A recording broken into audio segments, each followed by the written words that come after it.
Well, this evening, God willing, we hope to look at the subject of the beast, and this is the second part to what we began looking at last week.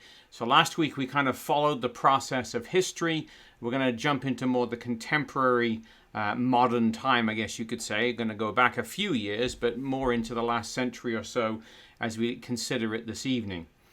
And we'd like to begin by really just recapping where we were. We were looking at the three spirits, unclean spirits like frogs, that came out of the mouth of the dragon, out of the mouth of the beast, and out of the mouth of the false prophet in Revelation 16 and verse 13. And we were considering how that basically these different teachings would gather the nations together to the battle of Armageddon. And again, tonight we're going to focus in on the beast, and we're going to consider specifically the area of Europe as it is today. So we were looking at last week and considering basically Daniel's fourth beast and the progression of Daniel's fourth beast into the book of Revelation, how the book of Revelation had been sealed, or the book of Daniel, had been sealed, and then the book of Revelation was unsealing that vision. And the first thing we see is Daniel's fourth beast, the great red dragon, the pagan Roman Empire, as it would come into place. And then we looked at the Christian Roman Empire, the beginnings of it, in Revelation chapter 13, the beast of the earth, and we saw that this was the Christian Roman Empire that Constantine had begun. And then we looked at the Holy Roman Empire, which was the one that Charlemagne began, because if you remember, the Christian Roman Empire was basically plunged into darkness by the work of the different seals, the different trumpets, the first four trumpets. And then the Holy Roman Empire, as we considered last week, was plunged into darkness through the work of the vials. Now, what we hope to do this week, God willing, is consider the development of the next phase, which is this great beast of Revelation chapters 17 and 18. But we want to just wind back the clock a little bit to consider the Holy Roman Empire and the very end of it. We had looked at how that Napoleon had come along in 1806 and how that he had basically put an end to Francis's empire, and that was the end of part of it. But remember that the Holy Roman Empire is both holy and Roman. There are two aspects to it.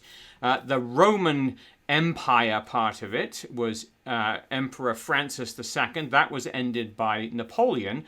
But the holy part of it, the image of the beast, as it was called elsewhere in Revelation 13, really would be destroyed by a gentleman named Giuseppe Garibaldi.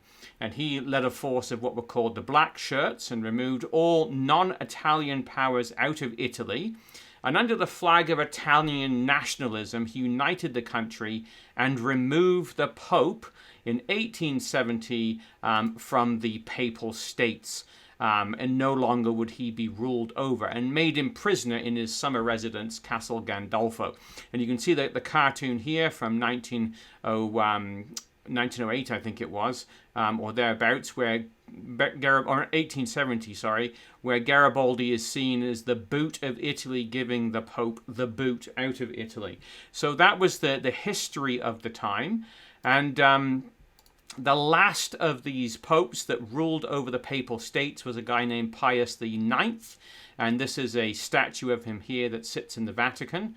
And he was, of course, the ruler over the Papal States, those three little Papal States that had basically been those three horns that were plucked up by the roots, and the papacy would then rule over this area. So it wasn't just Napoleon, it was also Garibaldi who would remove the papacy from this power. And so that kind of is where we ended off last week.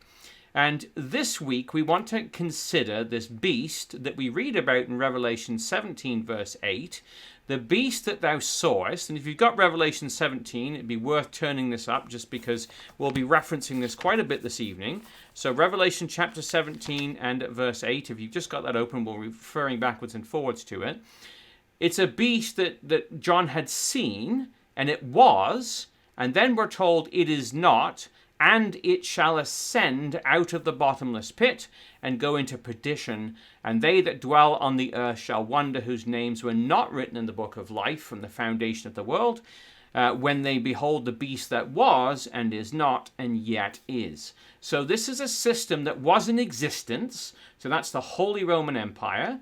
Then Napoleon and Giuseppe Garibaldi came along, and it was not. The papacy lost its papal states. The beast, so to speak, ended. The Holy Roman Empire ended, and the image of the beast was put down. And then we find this next phase that comes along. So part one we looked at was back in the situation where it was the Holy Roman Empire. This is actually part two, contrary to what the screen says. Part two, where basically we see now the beast that's going to ascend out of this bottomless pit. And this really brings us into the contemporary stage where we live today. The resurrecting of the beast. And I find this part, we're moving now out of ancient history into modern history, still long before you or I were born. But nonetheless, it's the modern era as we come into this next phase. So when we look at Revelation 17, if you've got it open in front of you, we consider the words of verses 3 and 4, where John is carried into spirit into the wilderness, and he saw a woman sit upon a scarlet-colored beast, full of names of blasphemy, having 7 heads and 10 horns. So right there, we know that we are connected with the system of old, right? So it's got 7 heads, as did the dragon, as did the beast of the sea, and it has 10 horns, which takes us right the way back to Daniel chapter 7. And of course, it's also in Revelation 12 and Revelation 13. The great red dragon and the beast of the sea both had these 12 horns. Or 10 horns, sorry. So we see this system that has been in existence all the way back to the time of Daniel is now coming to fruition. It's coming to life once again. And I've got to say, I find this quite exciting because this brings us into our time period and the period of really the Christadelphian movement. If you remember, Brother Thomas, as we pointed out last week, was actually born in 1804, just around when Napoleon put an end to the Holy Roman Empire. So the period of darkness of the beast, so to speak, the beast that was not, was during his lifetime. And then this resurrection has really happened since. Now, that's the situation. The beast which thou sawest, as we read in verse 8, it was and is not and shall ascend out of the bottomless pit. So it's this notable characteristics that it was in existence before, and then it would go out of existence for a period of time, and then it would ascend. So this is what we're going to follow tonight is this process of the ascending of the beast, which brings us right into the time period that we're dealing with in the current time. Now, really, when we think about this, world leaders of the time, this is going back to Gladstone, so this is a few years before my time, but this is when he was Prime Minister, he made this comment. He says, there's a fixed purpose among the secret inspirers of Roman policy to pursue by the road of force, upon the arrival of any favorable opportunity, the favorite project of re-erecting the terrestrial throne of popedom. Now, when you think of that phrase, the terrestrial throne of popedom, we can think of what we refer to as the temporal power of the papacy. Remember, he was king over the papal states for a period of time. For those 1,000 years when Charlemagne set him up, when the Holy Roman Empire was in place, and they made an image to the beast, and he ruled it the same way. Well, the existence, he says, at this day of the policy, even in bare idea, is itself a pretentious evil. And he predicts, he says, I do not hesitate to say that it is an incentive to general disturbance, a premium upon European war. So he says, if this policy of resurrecting the Vatican is followed, then it's going to bring about world war. Well, he was not that far off, was he? Because, of course, the First Reich, or empire, was the Holy Roman Empire. And then we move into the phase of the Second Reich. So this is a German Reich, and a Reich is an empire. And it was basically an attempt made by the Kaiser, and the word Kaiser is the Germanic form of the word Caesar. and it was Wilhelm II. Now, behind him was another individual named Bismarck, Otto von Bismarck, and he was the one who really helped to kind of pull this all together. So we read, an alliance of Prussian and 17 northern German states created by Bismarck in 1866 led to the declaration of the German Empire, or Reich, in 1870, and the proclamation of William I of Prussia as German Emperor in Versailles in 1871. Bismarck's greatest achievements, however, were the administrative reforms, developing a common currency, a central bank, and a single code of commercial law, commercial and civil law for Germany. Now, I find that very interesting when you think about the European Union. A common currency, a central bank, and a single code of commercial and civil law. Well, that's fascinating because that's exactly what the European Union has done. But nonetheless, we're still back in 1870. So Wilhelm II then would basically be the one who would put into play this whole idea of this Reich, this idea of expanding it. And this would be his ambitions that would fulfill Gladstone's prophecies and would start a world war. The Second Reich. So an exuberant Germany would throw their force behind him. They were super excited about this idea of an adventure, kind of like the Civil War, when people were out with their deck chairs and sitting, sipping tea, watching the battle go on that they thought would be over in an afternoon. Well, obviously it didn't take long for the shine to wear away, and his ambitions in World War II brought about misery to the continent, the cost of approximately 37 million lives. So 37 million people died as a result of this idea of resurrecting the beast. And, it's interesting because some people were very, very happy about this idea. In fact, this is Pope... This is the Pope, here, who basically was Pope at the time, around 1909. And this cartoon basically was published in the Italian publication on February the 7th, just prior to World War I. And the caption read, "Last hopes and the ideas of temporal power." And the big caption read, come on, my sons, for 39 years we have waited for you in Rome." So they looked to this whole thing to be their deliverance, to save them from the secular powers that had ruled Italy and basically re-establish them in their rightful place, or so they thought. Well, of course, this was not to be the case. The war to end all wars had been fought, and Germany would surrender. Peace would be found. World War would end. An armistice would be signed. And this is interestingly, the South Bend Times. "Peace on earth, goodwill towards men" was the headline. And of course, that was very short-lived. But by the end of that war, 1917, 1918, everybody thought that we were in for a great time of prosperity. And it was during this time there was a rise of a man. You see him in the middle there, standing next to the papal nuncios. His name was Mussolini. And he made a deal with the Vatican to restore its nation status in exchange for votes that would rocket him to power as the dictator of Italy. So they signed this concordat in 1929, and this is what it says.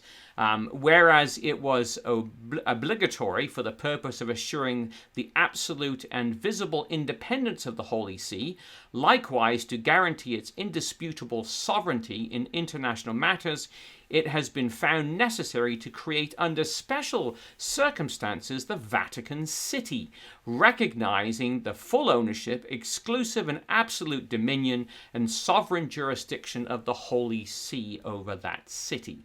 So when you think about the words of Revelation chapter 17, it's quite fascinating that, we now get into this phase where we have this great city. And it is referred to there, the woman, in verse 18 of 17, "The woman which thou sawest is that great city which reigns over the kings of the earth." Well, the great city was nothing after Garibaldi came to power. The Pope was a prisoner in Gandolfo, and basically what had happened was he was captured there. He was a prisoner in Gandolfo. He was not able to do anything. He was not sovereign over anything. He was just simply a private citizen of Rome. But that all changed when Mussolini came along and made this deal with the devil, so to speak, and established, in exchange for the support of the Catholic Church, he established Vatican City, where all it was a sovereign city. I mean, there's only a couple of these in the world, and this one was established for the Vatican. Now, it's interesting that, a few years before this, in 1922, Pius IX had written an encyclical and said basically the Pope is the chair of his vicar on earth in this city of Rome, which, being the capital of the wonderful Roman Empire, was made by him the capital of the whole world, because he made it the seat of sovereignty, which, since it extends beyond the confines of nations and states, embraces within itself all the peoples of the whole world. I mean, you just listen to those words and put them beside Revelation 17:18. The woman which you saw is that great city that reigns over the kings of the earth. And so basically they go on to say that, look, we are completely sovereign and must never even appear to be subject to any human authority or law whatsoever. And that's what, of course, was put into power when Mussolini would come along a few years later in 1929. Now, what would be established, of course, is right after this, or very shortly after this, the Third Reich. So the Third Empire. The First Empire, the Holy Roman Empire, ended by Napoleon and then Garibaldi. The Second Reich, or Empire, ended at the end of the First World War with the armistice that was signed. And then the Third Reich was begun by, of course, Adolf Hitler. But before Adolf Hitler really came to power, he needed the support as well of the Catholic faction in Germany. So similar to Mussolini, what he ended up doing was signing a concordant with Rome. So here we see Cardinal Pacelli signing the concordant with Nazi Germany, and seated at the table on the left of him is Franz von Papen, the Vice-Chancellor of Germany and Privy Chamberlain to the Pope. So he was the leader of the German Catholic Party. So what Pacelli did was he signed this agreement that would basically tie the two together. The Roman Catholic Church would support Adolf Hitler as they had done Mussolini, and they would be given special privileges under the Germans. Now, this was not something that was done in a corner by a bunch of zealot radical priests. Pacelli would become Pius XII. He was basically the future Pope of the Vatican, and at this time he was the nuncio to Germany. Now, how much did Nazism and Catholicism really tie together? Now, there's a lot of people that would like to sort of knock this down. There's a book called Hitler's Pope that kind of exposes a lot of it, but a lot of people would like to see this kind of, how would we say, brushed under the carpet. But here's the words of Franz von Papen himself. He said, "The Third Reich is the first power in the world not only to recognize but also put into practice the high principles of the papacy." So Nazism was the first power that recognized but also put into practice the high principles of the papacy. Now that comes from the leader of the Roman Catholic Party in Germany, who signed the concordant on behalf of Germany with Pacelli, who would be Pius XII, known as Hitler's Pope. And it's interesting when you read several different writings from the time, 1948 in Paris. This is a writer who says, look, Hitler, Goebbels, Himmler, and most of the members of the party's old guard were Catholics. It was not by accident that because of its chief's religion, the National Socialist government was the most Catholic Germany ever had. This kinship between National Socialism and Catholicism is most striking if we study closely the propaganda methods. Nothing is more instructive than Joseph Goebbels' works. He had himself been brought up in a Jesuit college, was a seminarist before devoting himself to literature and politics. So Goebbels was trained as a Jesuit, left the Jesuits, quote unquote, and basically joined the Nazi Party, devoting himself to literature and politics, and would be the mouthpiece of Adolf Hitler. Now, it's no surprise that the Nazi Party would choose for their flag a cross, even though it may have been crooked. But Goebbels wasn't the only one. This is Heinrich Himmler, who was also heavily influenced by Catholic religion. Himmler was head of the SS. He was the son of a Roman Catholic. His uncle was a Jesuit who went on trial at the Nuremberg trials. His brother was a Franciscan monk. So this is a very Catholic family. And it would be at his hands that 6 million Jews would be put to death. Now notice what Adolf Hitler had to say about this man. The SS organization had been constituted by Himmler according to the principles of the Jesuits' order. Their regulations, their spiritual exercises prescribed by Ignatius Loyola were the model Himmler tried to copy exactly. The whole structure of the direction was a close imitation of Catholic Church's hierarchical order. So this is the situation, and Hitler himself would actually go on to say that, what Himmler had done was basically take the principles of Catholicism and the Jesuits and put them into place in the Nazi Party. Now, running counter to this, or parallel to this, of course, is the persecution of the Jews, and 6 million would die at the hands of this man and those that worked with him. And also of some Christadelphians. This is Brother Albert Mertz, and this is written from Berlin military prison, February 1941. He was put on trial and found guilty and had been committed to or condemned to death. So he says, to all my dear brothers and sisters, it's hard for me to write to you today, not of mine own account, but because I know that this latter will cause you grief, so I beg you not to take it too hard. You all know my belief, my hope. For me, to live is Christ and to die is gain. So do not weep over me, even if the supreme punishment comes upon me, but rather be strong and of good courage. As I have been condemned to death and am to be executed, the life which is in me took a visible form will return to its source, and then at the appointed time will take that form again. If my time is now at an end and I must die, then remember that it is appointed unto men once to die, and after this the judgment. Tomorrow I shall submit a petition for mercy. Perhaps the court will yet show mercy towards me. Even if not, I still hope to be allowed to write to you once more. Think of me in your prayers. And now I will close in confidence in God and his kingdom, and greet you with all my heart. Albert Mertz. So Brother Albert Mertz was executed on April 4th, 1941 in Berlin. So this great system would affect many of the brothers and sisters in Germany. I remember talking to Brother Hans and Sister Gabby Weidemann in New Zealand when we were there. And Brother Hans showed me a copy of Elpis Israel that had been wrapped in leather and had been hidden in the garden because, the name Israel, Elpis Israel, would be considered to be one of the banned writings. And so it was hidden, and then it was dug up again after the Nazi Party had gone its way. And it was a typed copy translation in Germany. And so our brothers and sisters struggled during that time, but of course the Jews were heavily persecuted, and it was a great tragedy. So it would be Hitler's second attempt to resurrect the European system.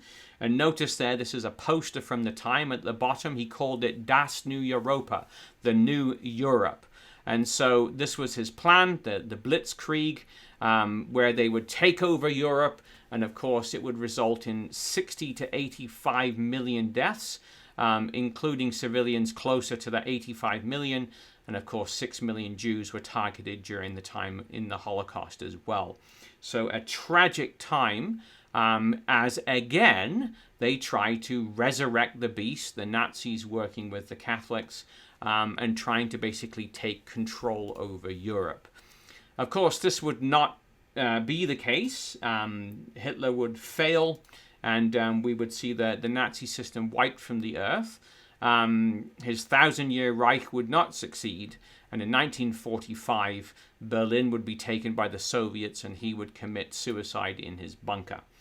And so the Allies would be victorious, and they would march together for a very, very short time, after which, of course, things would immediately break down, and we would get into the period of the Cold War. And Winston Churchill would describe the situation in his famous speech while visiting the United States in 1946. From Stettin in the Baltic to Trieste in the Adriatic, an iron curtain has descended across the continent. Behind that line lie all the capitals of the ancient states of Central and Eastern Europe: Warsaw, Berlin, Prague, Vienna, Budapest, Belgrade, Bucharest, and Sofia. All these famous cities and the populations around them lie in what I must call the Soviet sphere. So we then have the Berlin Wall being built. This is in 1960. And this would be, shortly after this period of time, the situation would get worse and worse. 15 years of posturing. Basically, they would decide to build this Berlin Wall and close off East Germany from West Germany. And the Cold War would go into full swing that would last approximately 40 years. Now, what's interesting is what the Bible has to say. You see, the scriptures paint a different picture about the geopolitical spheres in the time of the end. Daniel 11 and Ezekiel chapter 38 talk about this king of the north, or Gog of the land of Magog, the prince of Rosh, Meshach, and Tubal that we looked at the other week. It's allied with Magog, Togarmah, Gomer, and all his bands, Persia, Ethiopia. And then there would be this other group, Tarshish, the merchants of Tarshish, and all the young lions thereof, who would be in opposition in the south. Now, what would happen in the Cold War is that the nations of Eastern Europe would be brought under the Soviet sphere, and they would form what was called the Warsaw Pact. And on the other side of the equation would be the counterbalance, which is the nations of the NATO alliance, the North Atlantic Treaty Organization. So instead of having North and South, as the Bible describes, we actually had East and West, which was not the way that things were described to be. Now, what's very interesting is that brethren at this point in time recognized that this wasn't the way it was supposed to be. And in fact, Brother Graham Pierce, writing in the book Russia, the Vatican, and the Invasion of Israel, had the following to say. What we could reasonably then expect is a general large-scale reorientation of strategic positions. Britain, the US, re-establishing themselves in the Near East. This would bring into being the two great power blocks as the King of the North and the King of the South. This would include cooperation with Israel and possibly an occupation of Egypt again. At this time, too, relations between Israel and the Arabs may be changing. So that's what he sort of saw. Reading the prophecies, looking forward and saying, things really have to change here. There's got to be a reorientation. And back in 1989, during my last year of high school, the whole world literally did turn upside down. In November of this year, the Berlin Wall came collapsing down after we had Gorbachev, who you just saw there, and his policies of perestroika and glasnost, of reform. The Berlin Wall would come down, and of course, Germany would begin its process of reuniting. And when we wrote our tests in 1989 history class, they told us, ignore everything you've seen in the news in the last little while, because if you answer the questions according to this, you're going to fail your final exam, because it was world history.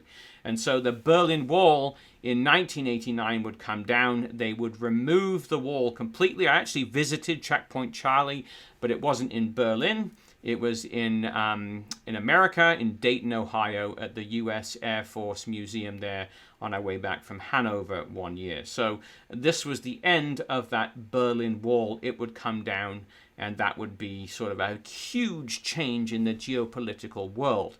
So what was happening then was that the wall would come down, but almost simultaneously, another Charlie popped up. So there we have Saddam Hussein, who in 1990 decided that he would invade southern Iraq. So remember, November 1989, the Soviet Union collapses, and 1990, Saddam decides, right, with superpowers out the way, I'm going to invade Kuwait, and that's exactly what he does. So he goes into Kuwait, and he attacks this otherwise peaceful nation, his southern border, and basically had designs on pushing right into Saudi Arabia, which of course concerned many people. So George Bush Sr. put together a coalition of nations involving Canada, the United States, Australia, Britain, and many other countries, and they would come together to defend the Gulf states and basically the aggression of Saddam Hussein in the 1990s and into 1991. And what this in effect did was reorient the whole world as far as the geopolitical sphere went. Remember, Ezekiel talked about a north and south, as does Daniel. So with the collapse of the Warsaw Pact, and then, Saddam Hussein now launching his attack into Kuwait, instead of taking troops out of Europe, which is what they started to do at the end of 1989 and 1990, they were on their way back to North America. Instead of that, they ended up shipping them out and bringing them down into the South. And so we had this development of the King of the South, where the American forces would come into that area, and they would be evacuated out of Europe. There would be a small force left there, and they would come into the South. So we have now a realigning of the Southern Confederacy. And of course, we're just waiting for the Northern Confederacy to kind of come together at the same time. Now, some people at the time said there's no way that there's going to be this Northern Confederacy. Russia's done. We shouldn't really do lectures on anything to do with prophecy because it looks like we've got it all wrong. But we don't judge based on what the world has to say. We judge based on what God has to say. So when we consider this, we really want to think about how we look at the world today. It's interesting that about 10 years after the king of the South sort of moved into the Saudi Arabian area, and you had basically this alliance there, you would have Bill Clinton, and then you would have, along comes George Bush Jr. And George Bush Jr. ran on a platform of isolationism, kind of similar to Trump. Enough of this peace in the Middle East nonsense. It doesn't seem to be working out anyway. Let's rather stand on our own 2 feet and stand aside and let those lot in the Middle East sort themselves out. And that was a great idea in theory. He got into power in January, and of course by September of 2001, on the 11th of September, his policy went completely and absolutely out the window. Because, of course, we know on that day, a plane was flown into the World Trade Towers, and at first it was thought that this was an accident, an aviation accident, terrible thing, until the second plane was flown into the World Trade Towers and the Pentagon, and a fourth one went down in Pennsylvania. And then they realized very quickly that this was, in fact, a terrorist attack. And so, with the coming down of those World Trade Centers, the whole geopolitical world would change, and America would be back into the Middle East once again. Even though that was not the plan of George Bush, he was trying to get America out of the Middle East after Bill Clinton and all of his peace process that they really felt was a bit of a failure. So that's how quickly the world can change geopolitically. September the 11th, one day, and the whole thing goes on its head. But we want to turn around and look more at Europe. We're going to come back and look in a couple of classes maybe at America and at Britain and Tarshish and that whole side of things. We'll talk a little bit about Britain tonight. But we want to come back to Europe. So while we had this collapse of the Soviet Union, it has provided the impetus for Europe to redevelop itself. So when we come to Revelation 17, if you've still got it open in front of you there, you look at verse 12, we read here that this beast has 10 horns. The 10 horns, John's told, which you saw, are 10 kings, which have received no kingdom as yet, but receive power as kings 1 hour with the beast. So individually, they don't amount to much. But they are going to basically receive power as kings 1 hour with the beast. Now, we notice also that there are no crowns upon the heads of these beasts anymore. It's different from the dragon and different from that sea beast. They are not kingdoms individually. They only receive power as kings when they come together and join in with this beast power. And so we read in verse 13 that these are going to give their power and strength unto the beast. Now, the word strength is an interesting word because it's the power of choice or of liberty, the power of the rule of government, the power of judicial decisions, authority to manage domestic affairs. So this is exactly what started to happen in Europe following the change of the situation in with the collapse of the European or the Soviet Union. But it had been going on for quite some time, following really the collapse of the Nazi Empire. So in 1957, out of the ashes of the two world wars, an effort was made to regulate and share coal and steel in Europe so that no one nation could dominate what was needed to wage war. And that was industry. So the steel and the coal were basically going to be jointly managed. In 1950, in Paris, a treaty was signed. And then in 1957, on the Capitoline Hill in Rome, one of Rome's 7 hills in one of the Vatican buildings, the EU treaty was signed. And this is what Citigroup's William Buter has to say. He says, as a blend of national and supranational, the EU resembles the Holy Roman Empire, which united Central Europe from the 10th century until Luther, technically until 1806. So basically he says, really, that Holy Roman Empire was in place for 1,000 years, till 1806, a bit of a bump when the Reformation came along, as we looked at with Luther the other day.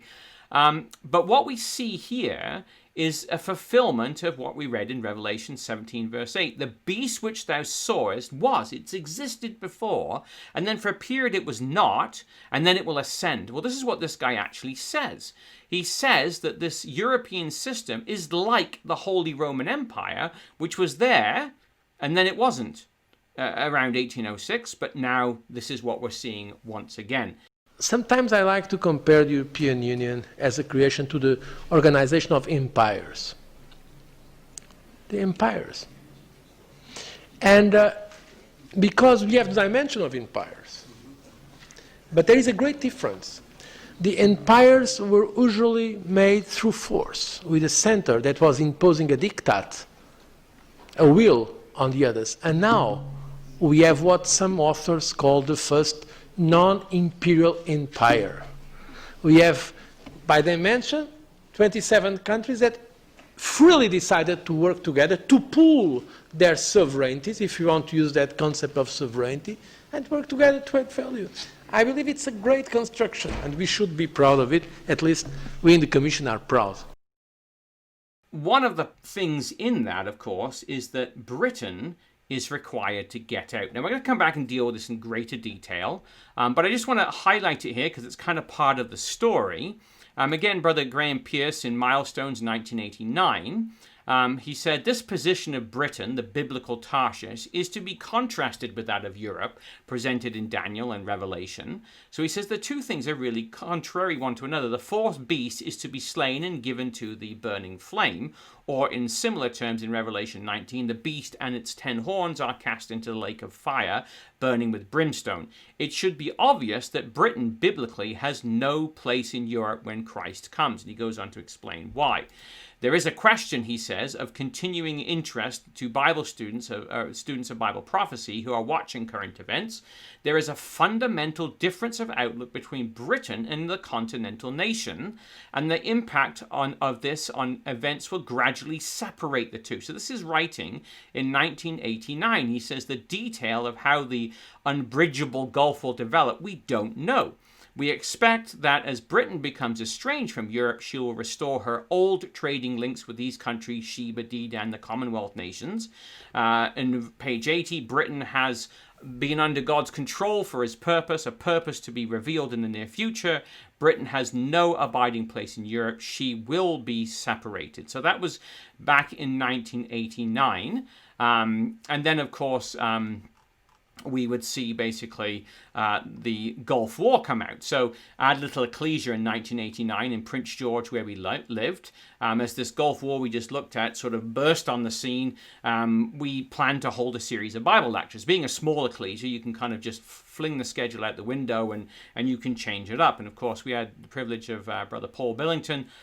So we were going to do a series of talks, and he put together this little booklet called The Guardians of Israel and Arabia. Now, what was interesting is this public lecture, I don't think we'd had anybody out to a lecture in a decade. I mean, maybe we had one here or there, but like visitors to lectures in the 80s was almost non-existent. Now, we'd been members of Prince George since 1989 or 1984, so for 6 years, I don't remember seeing a visitor. And typically youngsters tend to see the visitors very quickly because they're odd and they're new and, we get all excited, Well, I happened to be the doorkeeper at this point in time. I think I was like 19 years old, maybe. And we decided we'd put on this lecture at our little college. And I showed up at about 6:30. The lecture was to begin at 7:30, and there was like 20 people standing outside the door. And I thought, oh my goodness, we've been double booked. Somebody else has booked this hall. And in fact, it hadn't been double booked. I asked the people there, I said, what event are you here for? And they said, oh, we're here for the Bible lecture.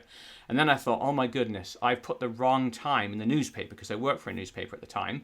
And I said, what time were you expecting it to start? Oh, 7:30. I'm like, well, it's 6:30. And they're like, yeah, well, we wanted to make sure we got a seat. And I thought, look, folks, nobody's come to a lecture in 6 years. Like, there'll be plenty of seats. Well, boy, was I wrong. We were outnumbered 5-1. I think our ecclesia was about 24. And there was 117 visitors showed up. And I know, because I was the doorkeeper, like keeping track. And we had to like throw out Christadelphians who couldn't fit, ask some of them to go sit in the other classroom. We put seats all the way down so that we could fit all the visitors in. And it was a spectacular series. And Brother Paul had put together this booklet. And this is what he wrote in 1990.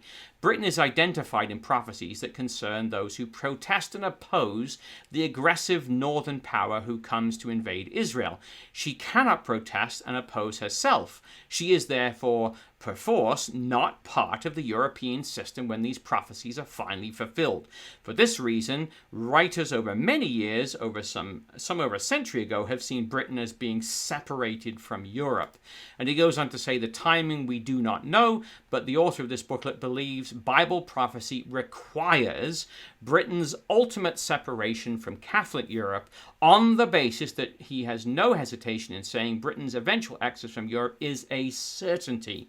As to questions concerning how it will happen and when, we do not know because it has not been revealed in the scriptures.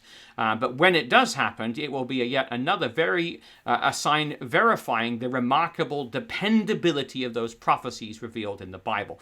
Well, that was 1990. We are 30 years on from that. And of course, we've seen over the last little bit Brexit going on, Britain to get out of the EU. Now, we'll come back and talk about that in a future class and just look at some of the events that have come out of that. And of course, this process is still going on. It's taken 3 prime ministers to get there. And any prime minister who has kind of got in the way has been removed. And so we now have Boris Crazy Hair Johnson, who has performed what others could not. Why and how is simply because he has been used by the angels, and they, of course, rule in the kingdom of men, and they give it to whomsoever they will, even though most people would say, oh, that's just not possible. So Britain is out of the EU. Now, so when we consider this and just kind of recap our thoughts for a moment, we had the Warsaw Pact nations, and that would collapse. And then basically we would have the European Union start coming along. And of course, Britain would be part of this European Union. NATO eventually is going to go away, is what we believe. And Britain, of course, would have to get out of Europe. They've got to be gone, and we see that basically becoming a reality by December of this year, we believe, as the events seem to be pushing towards that.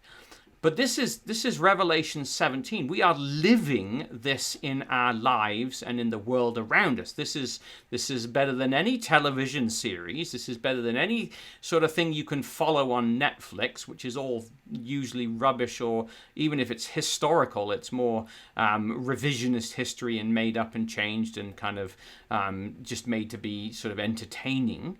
This is reality. This is the hand of God moving the nations. And to me, it's super exciting. As a young man, I was baptized at an early age because it was the logical thing to do. My sister had been killed in a car accident, and at 11 years old, I decided I was getting baptized. And I did get baptized at 15, and for a period of time, I was, fairly determined. But Brother Paul did classes for us as youngsters, and one of those series he played for us, he really excited us with some of the prophetical word. And then he played Brother Percy Mansfield from 1967, just after the Six-Day War, in a series called The March of the Rainbowed Angel. And to me, like what he said to me was basically this, Uncle Paul, kid, the bus is leaving. You better get on it. I mean, I've been baptized, but, I was kind of still dragging around. And really, that is the message of prophecy. The Lord is coming. We have to prepare ourselves because this is inevitable. And the bus is leaving. It's pulling out, and we've got to get ourselves on that bus, and we've got to get our heads in the right place to be prepared for the Lord's return. Because here's the deal. These have one mind and shall give their power and strength to the beast, right? So this is the idea, is the power here, is the meaning of the word is this idea of strength or ability, the power and influence belonging to wealth or arising from numbers or resting upon armies, forces, and hosts, right? So this is the idea. It's a military. They're going to give their power and their wealth, their armed forces to this system. They're going to pull their sovereignty, as we saw, but also they're going to pull their military power. Now, when you consider this, put it side by side with Ezekiel chapter 38 and verse 4. This is talking about the host, right? So Gog of the land of Magog, Rosh, Meshach, and Tubal. But then also we have, I will turn thee back, put hooks in thy jaws, will bring thee forth, and all thine army, horses, horsemen, all of them clothed with all sorts of armor, even a great company with bucklers and shields. So it's not just Gog, but it's this great company with him, all of them handling swords. Gomer and all his bands, which of course we read about, basically moving all the way across the area of France as they settled into Europe. So they includes both the area of Germany and France. The Gauls would really be Gomer as we know it today. The house of Togarmah of the north quarters and his bands, and many people with thee. So we see this as a host that is armed to the teeth, all of them handling swords. So Europe, post-World War II Europe, had to become militant once again.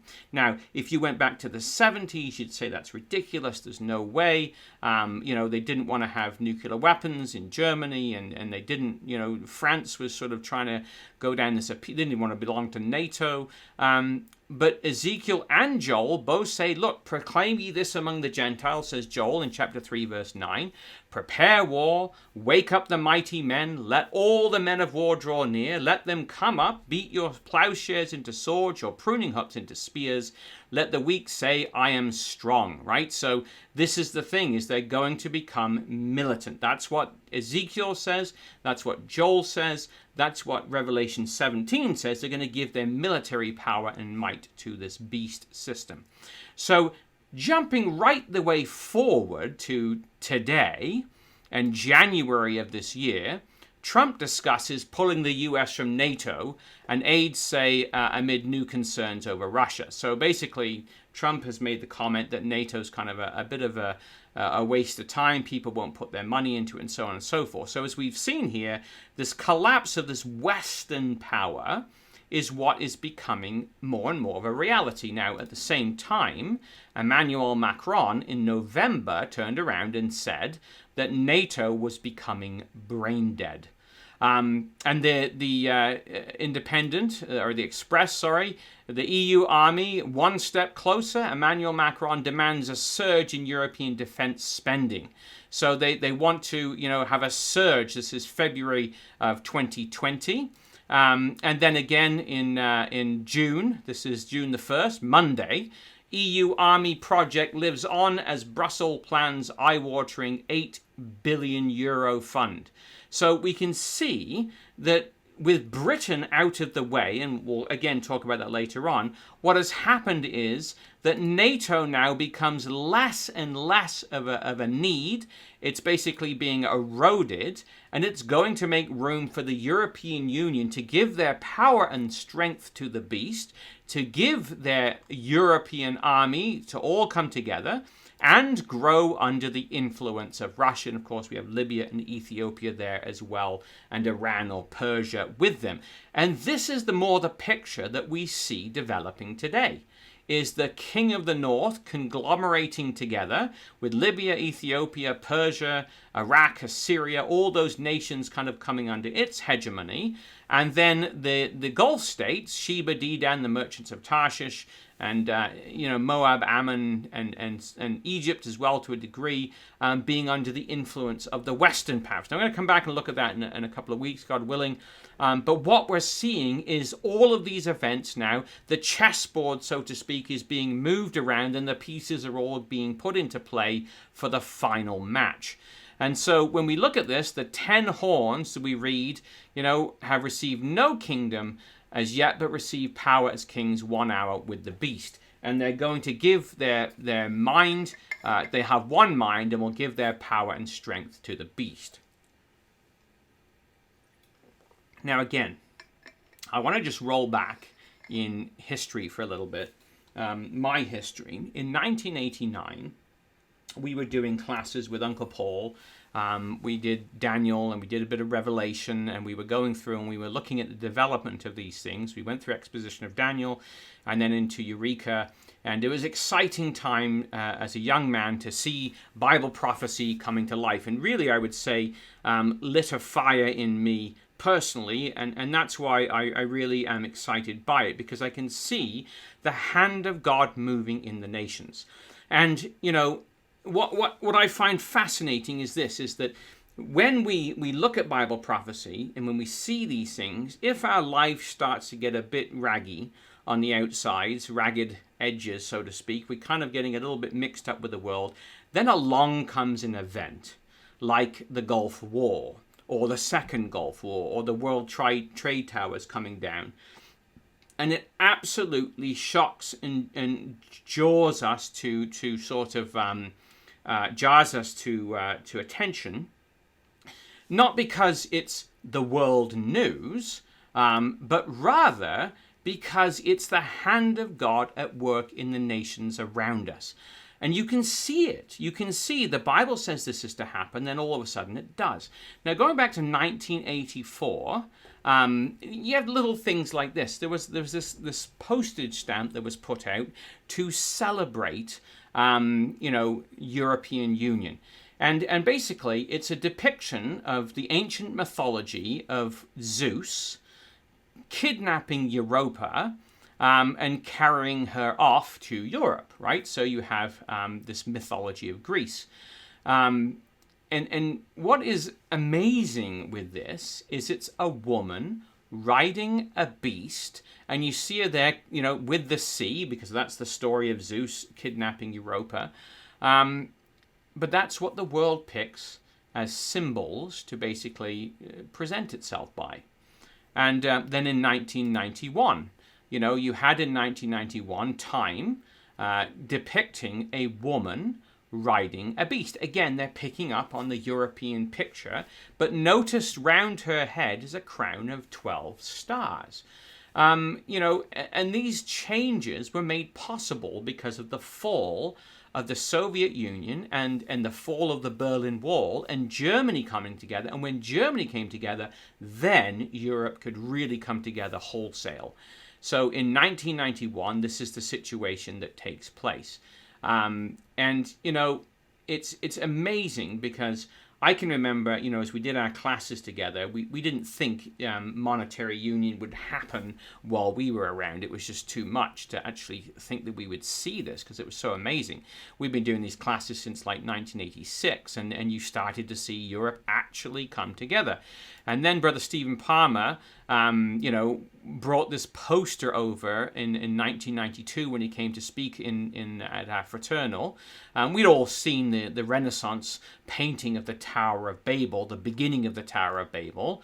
And then the European Union decides to basically depict itself as the undoing of the Tower of Babel. Europe, many tongues, but one voice. So rather than the Tower of Babel all falling to pieces, we see here Europe all coming back together again.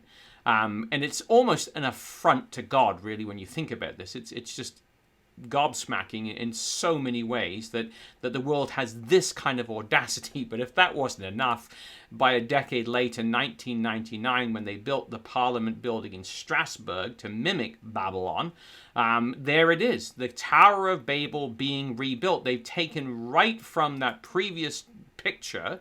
You know, there is the Tower of Babel, and you can see how that it's built on one side but not on the other. There's their poster, and here's the building that they've actually built as their Parliament buildings. And of course, you know, they would pick up and have the woman riding the beast as one of the coins. And brothers and sisters and young people, like, really, this is amazing. If we struggle with the symbology a little bit and, you know, the language of Book of Revelation, the angels are right. Okay, here's your Coles notes. Here's your cheat sheets. I don't know if you remember this in school, but you could go to, well, in Canada, there's a store called Coles. I don't know what it's called elsewhere, but you can get Coles notes. So these are notes on a book. So if you were assigned the job of having to actually painfully read Romeo and Juliet and coming up, you know, give a summary of the plot and all this kind of stuff, you could go get the notes, not read the book, and just kind of use them to make up your story of what you had to say. And that's what a lot of kids did in school. So the angels have somewhat done that for us. If we miss the point of what is Babylon the Great, I mean, there it is, Revelation 17, the woman who rides the beast. What is her name? Her name in verse 5, Mystery, Babylon the Great, the mother of harlots and the abomination of the earth. So here we have Babylon. And we have a woman riding the beast. And we are able to identify this great whore. It's a religious system that guides the European Union. And we know her, of course, as the Vatican. So she's described in Revelation 17, verse 5, as we just read, as this name on her forehead, Mystery, Babylon the Great, the mother of harlots and the abomination of the earth. Well, in case, again, we missed it, the mother of harlots, the original, the progenitor of the rest, this is where they come from. She's a false religious system, as we looked at a few weeks ago, 2 Corinthians 11:2. Paul says, I've espoused you as a chaste virgin to Christ, right? He wants to present the ecclesia as a chaste virgin. But instead, in Revelation, we have a harlot system, a woman who is a harlot, a mother of harlots, the progenitor of the rest. And so what do we find when we go to the Vatican? We have the mural that's on the wall of the papal apartments, and there is the mother with the child, and the name underneath the mural is Mater Ecclesia, the mother church. So she identifies herself on the papal apartments as the mother church. And again, the Bible's very clear. It tells us in Revelation 17, verse 9, here is the mind that has wisdom. The 7 heads are 7 mountains on which the woman sits. Now, this was written to the Apostle John, and this is around AD 96 he would have received this.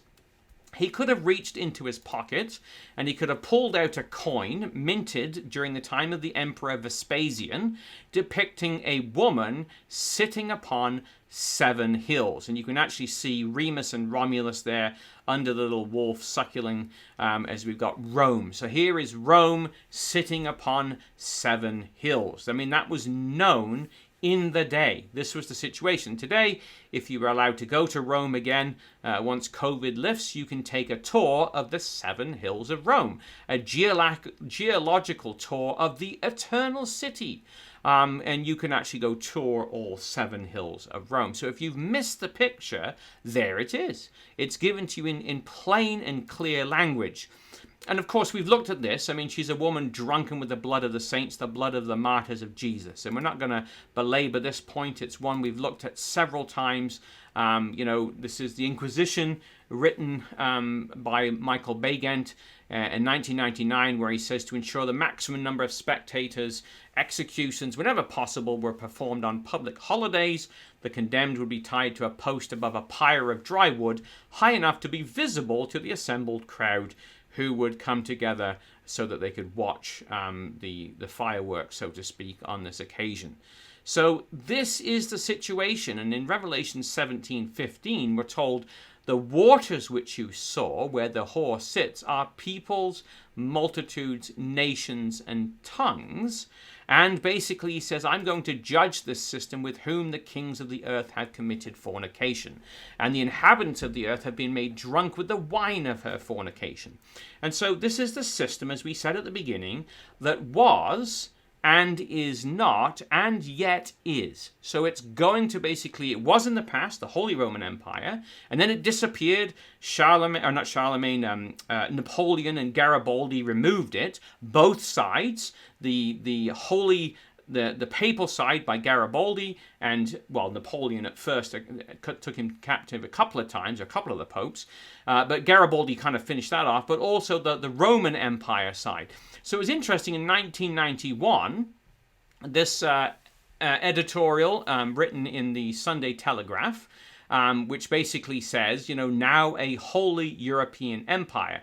He is calmly, speaking of the Pope, preparing to assume the mantle which he solemnly believes to be his by divine right, that of a new Holy Roman Emperor, reigning from the Urals to the Atlantic. So this was way back in 1991.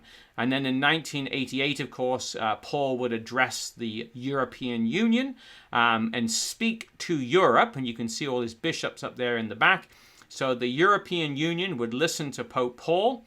But again, this is nothing new. It's something that has been developing. And in 2014, according to the European president, this is basically what he says. November 25th, 2014, a completely new Europe will welcome the Pope, who has was underlined as by Schultz during the meeting is, and so this is what the European Union president had to say, the man who at this moment in history is probably a reference point, not just for Catholics, but for so many people. He is someone who gives direction in an age in which many people feel disoriented by the fast pace the world is moving at, sometimes taking very risky paths. So this is that situation, someone who gives directions. And you say, well, what does somebody riding an animal usually do? They hold the reins and they give direction. So you have the European beast being ridden by the Pope, and Schultz turns around here and says that this is basically what the Pope does. He gives direction to people who feel disoriented by a world moving at a very fast pace. And of course, that direction is going to flow into its policies and how its worldview is then transferred onto other peoples. The European Union is growing very hostile to the nation of Israel, and this is what the Bible predicts it's going to do. So Ezekiel 38 verse 16, thou shalt come up against my people Israel as a cloud to cover the land. It shall be in the latter days, and I will bring thee against my land, that the nations may know me, when I shall be sanctified in thee, O Gog, before their eyes. So here we have the nations of Europe are going to come up against my people Israel. Of course, we're familiar with this because this is what Revelation 16:14 had to say, where we've based our whole series, the last few classes on. Out of the mouth of the dragon, the beast, and the false prophet would come these spirits of frogs. And verse 14, they are spirits of devils or demons, mental sickness from a biblical term, which work miracles, so they're deceptive. They go forth to the kings of the earth and the whole world. For what purpose? to gather them to the battle of the great day of God Almighty. So when this system is driving Europe, we can expect them from it a policy that is against Israel. And so when we step back and we look at it, back when Theodor Herzl was trying to establish a Jewish state in January 10th, 1904, he wrote to Pope Pius X and said, look, what can you do about this? And the Pope says, well, we cannot prevent the Jews from going to Jerusalem, but we certainly could never sanction it.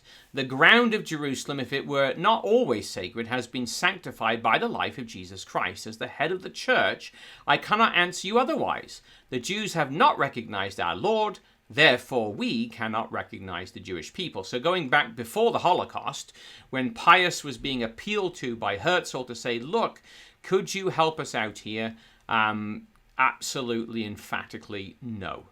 And so in 1922, when Chaim Weizmann was working with the United Nations, or the League of Nations back then, trying to get a future home for the Jews in Palestine, seeing what was coming, as did Herzl, that this Jewish problem, that the persecutions in Europe, Weizmann wrote this. He says, the Catholics have been chiefly responsible for uniting Muslims and Christians against us. And you can say, well, not much has changed. Because what the Vatican really wishes is to have something which amounts to power in Palestine.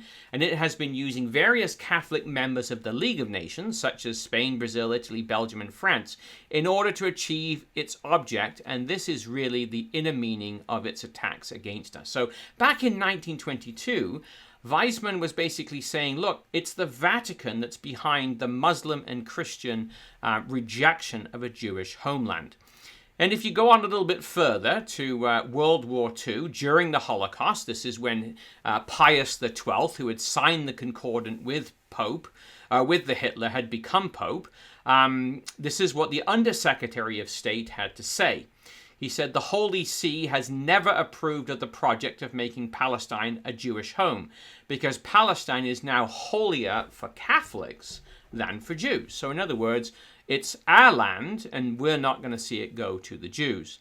And during the height of the Holocaust in 1943, the cardinal, basically, who was the special representative for Pope Pius XII to the United States, had this to say. It's true that at one time Palestine was inhabited by the Hebrew race, but there is no axiom in history to substantiate the necessity of a people returning to a country they left 19th century before. If a Hebrew home is desired, it would not be too difficult to find a more fitting territory than Palestine. With an increase in the Jewish population there, grave new international problems would arise. Now, the word there, axiom, that he talks about, basically means a statement or a proposition which is regarded as being establishing a true or self-evident fact. So there's no axiom in history for the Jews to do this. And you've got to stop and say, well, what about Bible prophecy? You're supposed to be the church that, is the Christian church, founded on the scriptures. What about Bible prophecy as an axiom? But of course, they don't read the Bible. They would rather have it burned.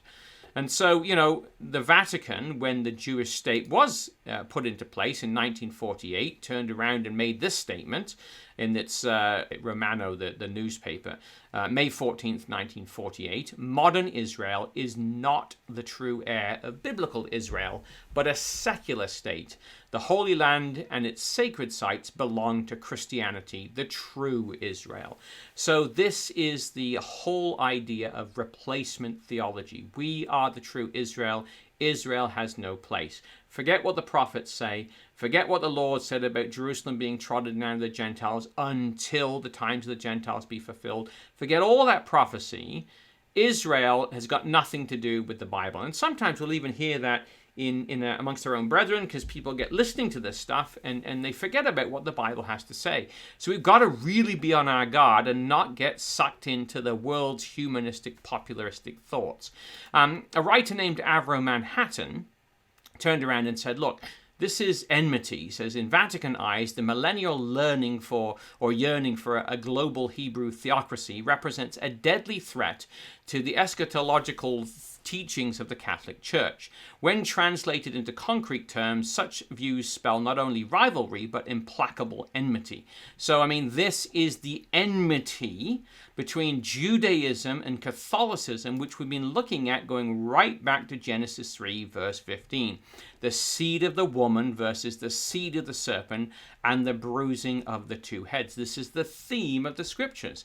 And we see it coming to life once again in our day and age, in this past century.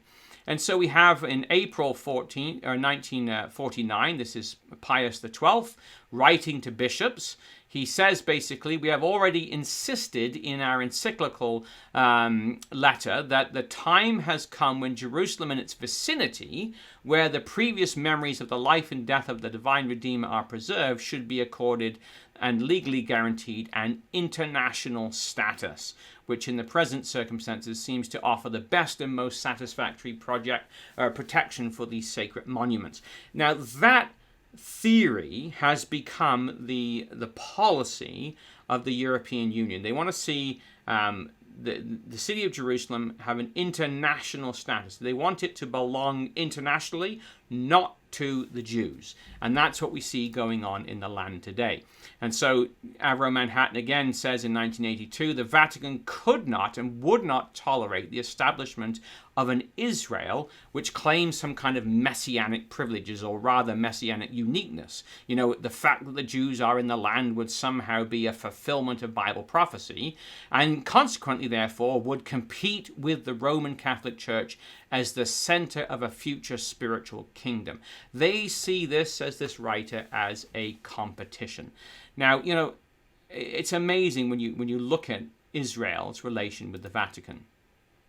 The Vatican was one of the last countries of those in existence at the time of Israel's birth to recognize it. 90 years after Theodor Herzl requested the Vatican support for the Jewish homeland in 1904, basically, would the Vatican actually recognize it? It would be 45 years, 241 days after the establishment of the State of Israel on May 14th, 1948, which happens to be 16,666 days, ironically. So that's how long it took them to come to terms with it. And you know, now contrast that with Palestine. February the 11th, 1948, the Holy See creates an Office of Apostolic Delegations to Palestine. 67.8 years before the UN recognizes a Palestinian state. And 18 years before the UN recognizes the Palestinian state, John Paul II would establish diplomatic relations with Yasser Arafat, who was a terrorist. And, you know, February 2013, the Vatican would recognize the state of Palestine 79 days after the UN recognized the Palestinian state. So you think of how long it took them to recognize Israel and how long it took them to recognize Palestine. Palestine was recognized before it was a nation. Israel, it was 50 years almost afterwards. And so you can obviously see a completely different outlook on what they would like to see in the land. Now, when you consider that, and you look at what the Bible has to say, that there would be this anti-Semitic against my people Israel, it's no surprise then when there's a synod struck up by the Vatican on the Middle East, run by this Charlie here, Archbishop Bustros, that basically, during that situation, this is what he says: the Holy Scriptures cannot be used to justify the return of the Jews to Israel and the displacement of the Palestinians to justify the occupation by Israel of Palestinian lands. So you can't use the Bible to suggest that Israel should somehow be biblically allowed to be in the land today. He goes on to say, for Christians, one can no longer talk of the land promised to the Jewish people. You can't talk in those terms. This promise was nullified, he says, by Christ. Obviously, this man doesn't know his scriptures. There is no longer a favorable people, a chosen people. All men and women of every country have become the chosen people. So this is full-on replacement theology. And now, when you consider that, And you say, okay, what about Romans 11? Hath God cast away his people? In no wise, says the Apostle Paul. Blindness is in part has happened to Israel until the fullness of the Gentiles be come in. This guy obviously has never read Romans. Are we surprised when they usually use it to light their fires with? So we have the Archbishop of Israel. He says, we do not believe anymore that the Jews are the chosen people. This is Coptic Orthodox Pope Shenandoah, who says, do not believe their claim that they are God's chosen people because it's not true. And we have the Latin Patriarch of Jerusalem. Israel has nothing to do with the Bible. Now, it's interesting that they would all hold this opinion, because this is the same opinion held by Adolf Hitler. When he says, we are God's people, there cannot be two chosen peoples. It's the exact same idea. The Jews are out, and we have replaced them. And that was the idea back in Hitler's Germany. That's the idea that's carried all the way through. And that's the idea in Europe today. In fact, this is the German Foreign Ministry spokeswoman, who is a Muslim of Palestinian origin in 2014, that Europe speaks with one voice. Well, what is Europe saying? Well, Europe is saying that the resolving of the Arab-Israeli conflict is a strategic priority for Europe. The EU is working together with international partners, the United Nations, United States, Russia, the Quartet. The EU aims to build a two-state solution with an independent, democratic Palestinian state existing side by side with Israel in peace and security. And that's Catherine Ashton, the EU High Representative for Foreign and External Affairs, who's now out of a job, of course, because Britain is leaving Europe, thank goodness. We don't need any more people like this running the joint. But, I mean, God brings these people into place, right? And so here is Federica Mogherini. She basically turns around and said, we need a Palestinian state. That is the ultimate goal, and this is the position of all the European Union. I think Jerusalem can be and should be the capital of two states. Now notice there, that's exactly the idea of the Pope in 1949. An international city does not belong to the Jews. It can be both of their states, but we certainly aren't going to see the Jews having this. We want it divided. And of course, very recently, as we referred to the other week, May 20th, 2020, Russia, the United Nations, and the Vatican condemn the unilateral Israeli annexation plan. And of course, you know, this is exactly what the Bible has to say. If you haven't listened to it, there's a Bible in the News. So it's just www.bibleinnews.com.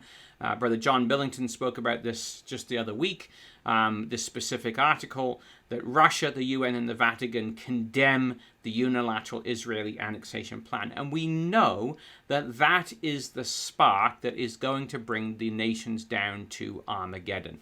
And these, we are told, shall make war with the Lamb, and the Lamb shall overcome them, for he is Lord of lords and King of kings, and they that are with him are called and chosen and faithful. So we've been following this development of this European system that has gone from, you know, the Roman system of the dragon to the Christian Roman Empire. That was overthrown during the trumpets, to the Holy Roman Empire, which was put down through the vials. The beast that would not be for a period of time, and then during the period of our community has come back to life once again, and in our lifetimes, and certainly my lifetime, has basically been resurrected into the system that we see today. And as we mentioned a few classes ago, when we went to Brussels and we stood in the European Parliament that's there's actually two of them, one in Strasbourg, one in Brussels, because we couldn't have the French and the Germans not both having a capital or a parliament in their building, or in their country, so we more or less made two of them to keep everybody happy. But when we stood in that parliament building, I guess in Belgium,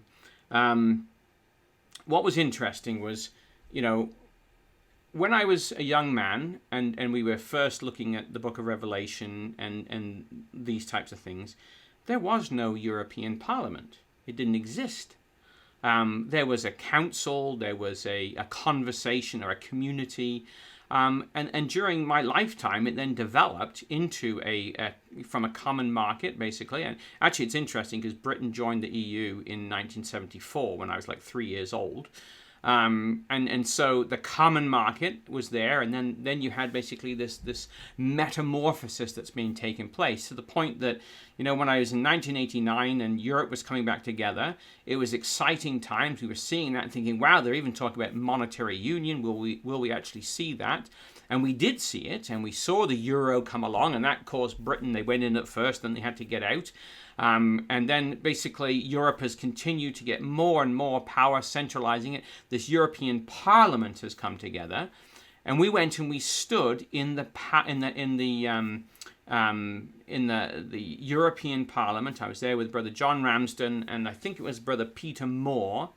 And as we stood there looking out, Brother Peter turned around and said, he says, I've just had a really eerie thought. He says, we are standing in the place where the 10 horns are going to vote to make war with the Lamb. It never existed before, but it is now here, and we are standing in the very chamber where that vote will take place. And brothers and sisters, they will make war with the Lamb, and the Lamb is going to overcome them because he is Lord of lords and King of kings. And they that are with him are called and chosen and faithful. And it's quite a simple formula. Many are called, few are chosen. How do we know the difference? Well, it's given to you right there in this verse. They that are with him are called, and they're chosen. Why are they chosen? Because they are faithful. If we are faithful to the call, then we will be chosen by the Lord to be with him in that day when he is King of kings and Lord of lords. And we will be there, as we read in Revelation chapter 3 verse 20, to him that overcometh, I will grant to sit with me in my throne, as I am overcome and am sat with my Father in his throne. Well, God's throne's in heaven. The Lord's throne is in Jerusalem. That's what the angel told Mary. Gabriel told Mary, unto him he'll sit upon the throne of his father David, judging the 12 tribes of Israel. And as the Lord said to the apostles, he says, look, to you is given to sit on 12 thrones, judging the 12 tribes of Israel. There are set the thrones of judgment, right? That's what we are invited to. That is our career. That is our ambition. That is what our God has invited to be about. And I probably told this story already. I'm going to throw it in one more time. When I was working for my former employer, he came in and it was voting day in Canada, or in Ontario, I think, and he said, look, you got to get out and vote. He says, I'll look after the computer room while you go vote. Well, he knew full well that I didn't vote because 3 of his children had become Christadelphians, and that really ticked him off, I think, to a degree.